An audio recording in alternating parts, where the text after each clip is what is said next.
जय हिंद दोस्तों। Class 12th Bihar board first poetry है sweetest love I do not go. Sweetest love, इस कविता में हम पढ़ेंगे कि एक प्रेमी अपनी प्रेमिका को छोड़कर जाता है और कहता है कि देखो, तुम मुझे जब भी जो होगी, यानी जब भी मुझे खोजोगी, जब भी मुझे बुलाओगी, तब मैं तुरंत तुम्हारे पास आ जाऊंगा।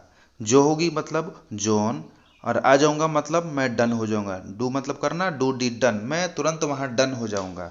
तो इस तरह से हम रिलेट कर दिए कि sweetest love I do not go is composed by John Donne. Second poetry है song of myself. Song मतलब गीत, माई सेल्फ, माई सेल्फ मतलब मेरा स्वयं का ही है, तो रिलेट कर सकते हैं। सॉन्ग माई सेल्फ, सॉन्ग मेरा है, तो मेरा है तो खराब नहीं हो सकता है, काला नहीं हो सकता है। मेरा है तो वो वाइट ही होगा, मतलब अच्छा ही होगा। इस तरह रिलेट हुआ वाइट से Whitman. Song of myself is composed by Walt Whitman. Third poetry है now the leaves are falling first. Falling first, leaves मतलब पत्ते, फॉलिंग मतलब गिरना, फास्ट मतलब तेजी से।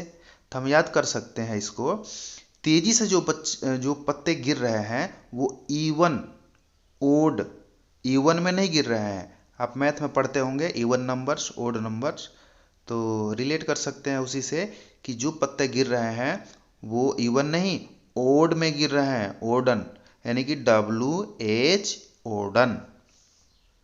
फोर्थ पोइट्री है ओड टू ऑटम। ऑटम एक सीजन है, आइए रिलेट करते हैं।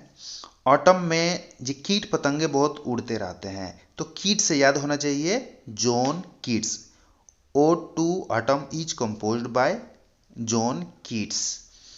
फाइव नंबर बहुत ही मजेदार है, आइए समझते हैं।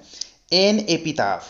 एन एपिताफ, पिता, पिता का मतलब फादर, फादर।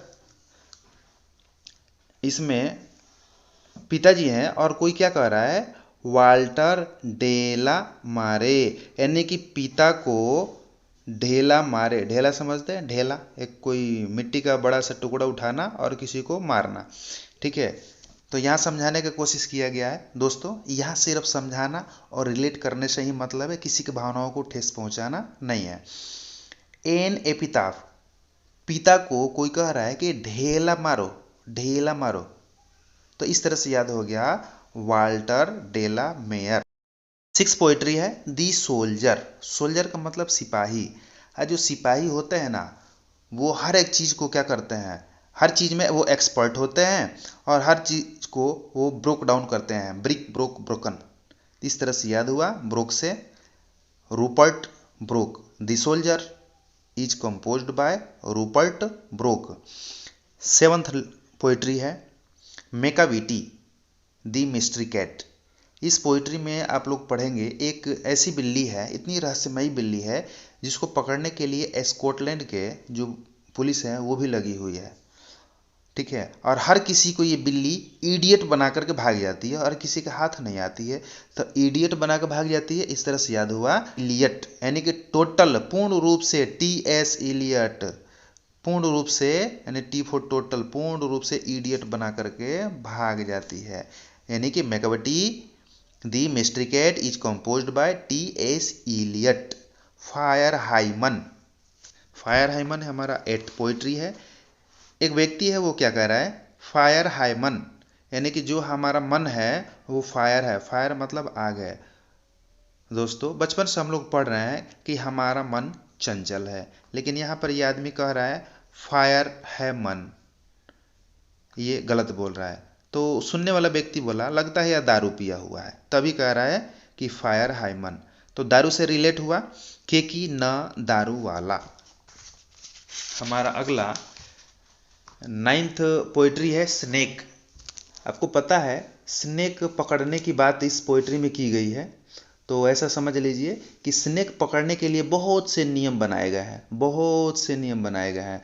तो नियम को बोलते हैं Lawrence law, LAW law, law मतलब नियम। तो नियम से याद होगा DH लॉरेंस।